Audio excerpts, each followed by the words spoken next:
आपके घर में जो मिरर होते हैं वो आपके जो घर में होता है जिसमें आप देखते हैं वो प्लेन मिरर कहलाता है। क्या कहलाता है? आप ये खड़े हैं, आप अपना सीधा हाथ उठाएंगे तो उसमें वो लगेगा उल्टा हाथ आप उठा रहे हैं, है ना। इस प्रोसेस को क्या कहते हैं? लेफ्ट का राइट जो कर देता है, लेटरल इन्वर्जन, है ना। एम्बुलेंस जो उल्टा लिखा होता है, ये दोनों इसी वजह से। ठीक। अब दूसरा मिरर आप देखते हैं कॉनकेव मिरर होता है जिसमें आप दाढ़ी बनाते हैं, बड़ा बड़ा दिखता है, जूम करके दिखता है, बड़ा सा थोपड़ा दिखेगा, फेस दिखेगा, है ना। तब वो कॉनकेव मिरर। कॉन्वेक्स मिरर क्या होता है? जो चीज़ों को, जो गाड़ी के आपके साइड में, साइड व्यू मिरर जो नहीं होता है कि एक गाड़ी आप चला रहे हो साइड में देख रहे हैं कि इधर बस भी आ रही है, इधर ट्रक भी आ रहा है, इधर जो है लेफ्ट में राइट में सब बहुत कुछ आ रहा है। अब आपने ये समझा कि कॉन्वेक्स मिरर क्या करता है? ब्रॉड व्यू लेता है इतना सा छोटा सा, गाड़ी के किनारे शीशा इतना सा लगा है लेकिन इसमें पीछे की सारी चीज़ें लगी हो रही है, दिख रही है ना। ट्रक आ रहा है वो भी दिख रहा है, कार आ रही है, बाइक आ रही है, सब बड़ी बड़ी चीज़ें छोटी सी दिख रही है ना।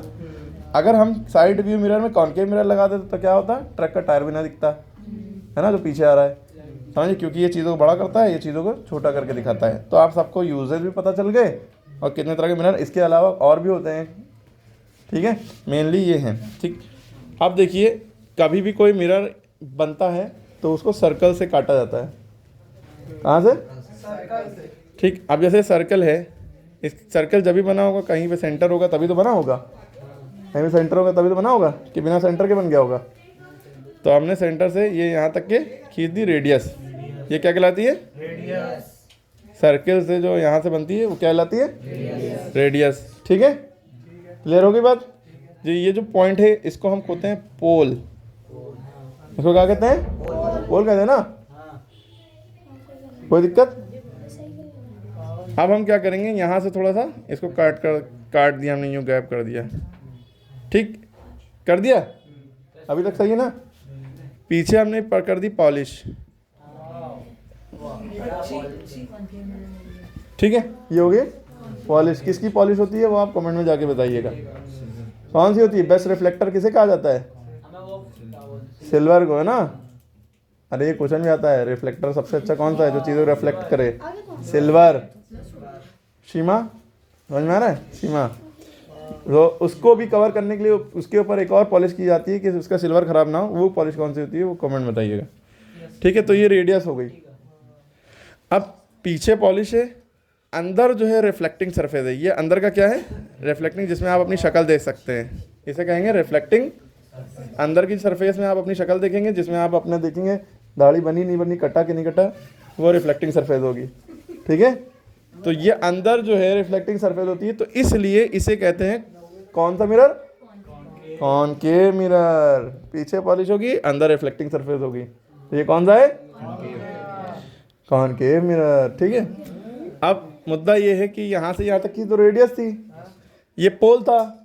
अब रेडियस और पोल के बीच में एक चीज़ होती है जिसे हम कहते हैं फोकस। क्या कहते हैं? एफ फॉर फायर है मैनी, एफ फॉर फोकस। ठीक है, अरे सामने देखो। फोकस से, ये जो फोकस है, आप रेडियस को शॉर्ट में आर कह लिए। फोकस से जो पोल तक की दूरी होती है ये स्मॉल एफ से शो की जाती है। इसका नाम होता है फोकल लेंथ। क्या होता है? Focal length. क्लियर हो गई बात? ये स्मॉल एफ से शो होती है फोकल लेंथ, कैपिटल एफ से फोकस। ओके, ठीक है। और इससे ये चीज़ समझ में आई कि जो फोकल लेंथ है वो रेडियस की क्या है? आधी है। पूरी रेडियस है, इसकी आधी क्या है? तो इसी बात पे एक फॉर्मूला बन जाता है फोकल लेंथ का कि रेडियस ऑफ कर्वेचर अपॉन 2। कुछ गड़बड़ तो नहीं हुआ? अच्छा देखिए, ये तो सर्कल का सेंटर था ना, इसका भी कुछ नाम होना चाहिए। इसका नाम होता है सी। सी माने centre of curvature. Curvature, centre of curvature से लेकर पोल तक की दूरी पूरी रेडियस ऑफ कर्वेचर कहलाती है। मतलब रेडियस पूरी यहाँ तक के। इन दोनों के बीच में क्या था? फोकस एक पॉइंट था, उस पॉइंट से पोल तक की दूरी फोकल लेंथ कहलाती है। ठीक है, अगर डेफिनेशन भी लिखने को आए, डिफाइन करने को आए, तो आप चीज़ें लिख सकते हैं, कौन सी चीज़ कहाँ से क्या तक है, और उसका डायग्राम भी बना सकते हैं। बनाना भी चाहिए, अच्छे नंबर चाहिए तो। ठीक है, लॉजिक यही है कि साइंस में सारे क्वेश्चन में कोशिश करिए डायग्राम फॉर्म में भी दिखाइए, हायरार्किकल फॉर्म में दिखाइए, और चीज़ों को एनिमेट तो नहीं कर सकते, लेकिन डिज़ाइन फॉर्म में, पिक्टोरियल फॉर्म में कर सकते हैं तो ज़्यादा अच्छे नंबर मिलेंगे। हम ज़्यादातर पिक्टोरियल फॉर्म में आंसर देते थे, बहुत अच्छे नंबर मिलते थे। पिक्चर बना देते थे चीज़ों की, जो हम बना रहे हैं। थ्योरी कम लिखते थे लेकिन चीज़ों को बहुत अच्छे से इलेबोरेट कर देते थे। तो आपने ये देखा कि फोकल लेंथ जो है वो सेंटर रेडियस ऑफ कर्वेचर की आधी है। इसका ये जो लैंग्वेज लिखी है मैथ की कि फोकल लेंथ बराबर है किसके, रेडियस ऑफ कर्वेचर की आधी है। अगर हम रेडियस ऑफ कर्वेचर बताएं ये कितनी है, तो देखिए इसको इधर क्रॉस मल्टीप्लाई कर देते हैं मैथ्स के रूल के अकॉर्डिंग कि जब इक्वल टू लगाओगे तो नीचे वाली चीज़ डिवाइड से मल्टीप्लाई में चली जाएगी। तो फोकल लेंथ को हम 2 से मल्टीप्लाई कर देंगे, नीचे से 2 इधर चला जाएगा, तो रेडियस ऑफ कर्वेचर क्या होगी, 2 गुना होगी फोकल लेंथ की। तो रेडियस ऑफ कर्वेचर क्या होगी, फोकल लेंथ की 2 गुना होगी। समझ में, डबल ऑफ फोकल लेंथ। ये एक अलग किनारे बात है, न्यूमेरिकल में आता है, याद रखिएगा। यही दोनों फॉर्मूले सही हैं। अगर कहेगा F बराबर R+2, ये गलत ऑप्शन है। R बराबर F/2, ये भी ऑप्शन गलत है, क्योंकि इसका मतलब है radius of curvature focal length की आधी है। हालांकि क्या होता है, focal length radius of curvature की आधी है। समझ में आ रही बात। तो हम मुद्दे पे आ जाते हैं, करने की ज़रूरत है। अगर ये पूरी लाइन को हम बढ़ा दें तो ये लाइन क्या कहलाती है, ये पूरी लाइन कहलाती है। इस पूरी लाइन का नाम है यहाँ से यहाँ तक के प्रिंसिपल एक्सिस। क्या नाम है, प्रिंसिपल। अच्छा, प्रिंसिपल की एक्सिस स्पेलिंग सही है। स्कूल वाले प्रिंसिपल होते हैं, वाले प्रिंसिपल होते हैं, सिद्धांत वाले। अरे यही होती है, ठीक है, प्रिंसिपल एक्सिस। ठीक है, ठीक है, प्रिंसिपल एक्सिस। ये पूरी लाइन हो गई। अब मुद्दा यहाँ पे क्या है कि ऑब्जेक्ट कहाँ पे रखा है, सेंटर ऑफ कर्वेचर, और ये C for centre of curvature था और F फॉर फोकस था। ऑब्जेक्ट कहाँ पे रखा है, सेंटर ऑफ कर्वेचर और फोकस के बीच में, यानी ऑब्जेक्ट यहाँ पे रखा है। तो इसको नाम A दे दो, इसको B दे दो। अरे मान लिए कि ये कोई शीशा है और थोड़ा इतनी दूरी पे हमें पता है कि इसका सेंटर ये है, फोकस ये है, यहाँ पे हमने कोई ऑब्जेक्ट रख दिया। अब इसकी इमेज कहाँ बनेगी, ठीक है। और ये कॉनकेव मिरर की बात हो रही है। अभी इसी तरह कॉन्वेक्स मिरर बनेगा, उसमें दोनों को बताना, क्वेश्चन ऊपर लिखा है, दोनों सॉल्व करिएगा। अगर वीडियो लंबी हो जाएगी तो काट देंगे बीच में। अब यहाँ से हमें रूल पता है कि ये अगर हमें हमेशा ऑब्जेक्ट के हेड से रे ले जानी होती है। रे जाती है पैरेलल टू प्रिंसिपल एक्सिस। ये प्रिंसिपल एक्सिस है, इसके पैरेलल रे गई, यहाँ पे हिट करेगी। जैसे एक ऐसे कोई सरफेस हो, यूँ बॉल मारिए तो कहाँ नीचे ही आएगी ना, यहाँ पे मारेंगे तो भी नीचे आएगी, ठीक है। दीवार पे मारेंगे तो भी थोड़ा ऊपर नीचे हो जाती है, थोड़ा नीचे ही आती है ना। तो ये लड़ने के बाद नीचे फोकस ही पे जाएगी, हमेशा फोकस से कट करेगी। पैरेलल जाती है तो फोकस से, और फोकस से जाती तो इसी तरह फोकस से भेजिए आप। दूसरा पहला लॉ ये है कि पैरेलल गई फोकस पे कट करी, दूसरा लॉ फोकस से गई पैरेलल हो गई। तो देखिए कहाँ पे इमेज बन रही है, सेंटर ऑफ कर्वेचर के पीछे। तो आपने देखा कि ऑब्जेक्ट यहाँ पे है, इमेज कहाँ बन रही है, मतलब ऑब्जेक्ट सेंटर ऑफ कर्वेचर और फोकस के बीच में, तो image behind centre of curvature बन रही है, सही है ना। और सेंटर ऑफ कर्वेचर के बिहाइंड होता था तो इमेज क्या बनती थी, बिटवीन C एंड F। अच्छा, ये इमेज उल्टी बनती है, सर ऊपर पैर नीचे है ना, AB था तो ये BA बन गई, ठीक है। इस तरह की इमेज को उल्टी इमेज का मतलब है इन्वर्टेड इमेज बनी, इन्वर्टेड यानी उल्टी, और रियल इमेज बनेगी। उल्टी यानी अपसाइड डाउन, रियल इमेज होगी कॉन्केव मिरर में। खाली एक केस होता है जिसमें वर्चुअल बनती है। यहाँ तक के सबको समझ में आ गया। अच्छा, आप एक हम क्वेश्चन दे रहे हैं कि ऑब्जेक्ट जो है बिहाइंड C बना है तो इमेज कहाँ बनेगी, बना के दिखाइए। अच्छा, लॉ यही रे डायग्राम के लॉ दो ये होते हैं, एक सेंटर जाएगा ऐसे हो जाएगा, या सेंटर ऑफ कर्वेचर जाएगी तो वापस रिट्रेस करेगी अपना रास्ता, और अगर पोल से जाएगी तो ऑब्लिकली नीचे आ जाएगी, ठीक है। ये पता नहीं आपने हमने जो बोला आपके समझ में नहीं आया होगा। दूसरी बात, कॉन्वेक्स मिरर का आप बताने जा रहे हैं, कॉन्केव मिरर का था। आप कॉन्वेक्स मिरर का बताने जा रहे हैं। कॉन्वेक्स मिरर में क्या होता है कि अंदर वाल पॉलिश होती है, अंदर वाल, ऊपर वाल जो उभरा एरिया है, चम्मच को अगर हम यूँ कर दें तो इधर वाला जो एरिया है इस पर पॉलिश नहीं होती, रिफ्लेक्टिंग सरफेस पे शक्ल दिखेगी। और ये जो एरिया है ये अंदर पॉलिश, चम्मच का ये वाला एरिया, इस पर पॉलिश होगी। तो ये कौन सा मिरर हो जाता है, कॉन्वेक्स मिरर। तो इसमें भाई ये प्रिंसिपल एक्सिस जा रही है इधर ही से, लेफ्ट से, ठीक है। और ये सेंटर है, ये फोकस है, सेंटर और फोकस। ऑब्जेक्ट कहाँ रखा है, बिटवीन C एंड F, है ना।